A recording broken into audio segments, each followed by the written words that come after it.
ಸಖತ್ ಖಾರ ಬಣ್ಣ ಮತ್ತು ರುಚಿ ಆಚಿ ಚಿಲ್ಲಿ ಪೌಡರ್. ಹಾಸನಾಂಬೆ ಭಕ್ತರು ಬೇಡಿದ್ದನ್ನ ಕೊಡುವ ಶಕ್ತಿ ದೇವತೆ. ವರ್ಷಕ್ಕೊಮ್ಮೆ ದರ್ಶನ ನೀಡುವ ತಾಯಿಯನ್ನ ಕಣ್ತುಂಬಿಕೊಳ್ಳುವುದಕ್ಕೆ ಲಕ್ಷ ಲಕ್ಷ ಭಕ್ತರು ಲಗ್ಗೆ ಇಟ್ಟಿದ್ದಾರೆ. ಕೇಂದ್ರ ಸಚಿವ ಎಚ್ಡಿಕೆ ದೇಗುಲಕ್ಕೆ ಭೇಟಿ ವೇಳೆ ಅಗೌರವ ತೋರಿದ ಆರೋಪದ ಕಿಚ್ಚು ಧಗಧಗಿಸಿದೆ.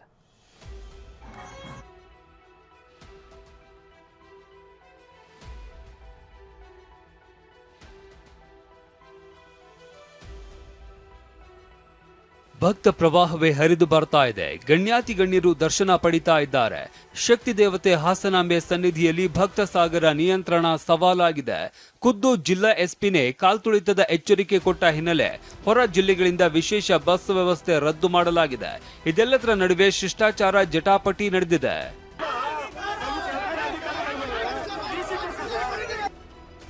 ಶಿಷ್ಟಾಚಾರ ಉಲ್ಲಂಘಿಸಿ ಎಚ್ಡಿಕೆಗೆ ಅಗೌರವ ತೋರಲಾಯಿತಾ? ಜೆಡಿಎಸ್ ಕಾರ್ಯಕರ್ತರ ಪ್ರತಿಭಟನೆ, ಕೆಲಕಾಲ ಗೊಂದಲ.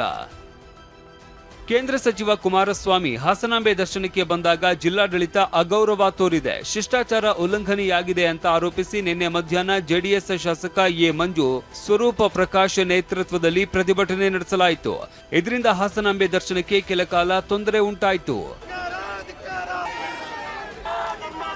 ನಂತರ ಖುದ್ದು ಡಿಸಿ ಲತಾ ಕುಮಾರಿ ಸ್ಥಳಕ್ಕೆ ದೌಡಾಯಿಸಿದ್ರು. ಸ್ಥಳದಲ್ಲೇ ಕುಮಾರಸ್ವಾಮಿ ಅವರ ಜೊತೆ ದೂರವಾಣಿ ಕರೆಯಲ್ಲಿ ಮಾತನಾಡಿದ್ರು. ಜಿಲ್ಲಾಡಳಿತ ಅಗೌರವ ತೋರಿಲ್ಲ, ಕುಮಾರಸ್ವಾಮಿ ಅವರೇ ವ್ಯವಸ್ಥೆ ಬಗ್ಗೆ ಮೆಚ್ಚುಗೆ ವ್ಯಕ್ತಪಡಿಸಿದ್ದಾರೆ ಅಂತ ಹೇಳಿದ್ರು. ಬಳಿಕ ಜೆಡಿಎಸ್ ಮುಖಂಡರ ಪ್ರತಿಭಟನೆ ತಣ್ಣಗಾಯಿತು. ಮತ್ತೊಂದೆಡೆ ಈ ಬಗ್ಗೆ ಪ್ರತಿಕ್ರಿಯಿಸಿರುವ ಎಚ್ಡಿಕೆ, ನಾನು ಪ್ರೋಟೋಕಾಲ್ಗೆ ಹೆಚ್ಚಿನ ಆದ್ಯತೆ ಕೊಡುವುದಿಲ್ಲ ಅಂತ ಹೇಳಿದ್ರು. ನಮ್ಮ ಜೀವನದಲ್ಲಿ ಈ ಪ್ರೋಟೋಕಾಲ್ಗಳು ಮಗದೊಂದು ಇದು ಯಾವುದಕ್ಕೂ ಹೆಚ್ಚಿನ ಮಹತ್ವ ಕೊಡಲ್ಲ. ನಾನು ಎಂದೂ ಸಹ ಕೊಟ್ಟಿಲ್ಲ. ಮುಖ್ಯಮಂತ್ರಿ ಆಗಿದ್ದಾಗಲೂ ನಾನು ಅದರ ಬಗ್ಗೆ ಮಹತ್ವ ಕೊಟ್ಟಿಲ್ಲ. ಇನ್ನೊಂದೆಡೆ ಮಾಜಿ ಶಾಸಕ ಪ್ರೀತಮ್ ಗೌಡ ಜೆಡಿಎಸ್ ಶಾಸಕ ಸ್ವರೂಪ ಪ್ರಕಾಶ್ ವಿರುದ್ಧ ಕಿಡಿಕಾರಿದ್ದು, ಈ ಎಲ್ಲ ಗೊಂದಲಕ್ಕೆ ಅವರೇ ಕಾರಣ ಅಂತ ಆರೋಪಿಸಿದ್ದಾರೆ.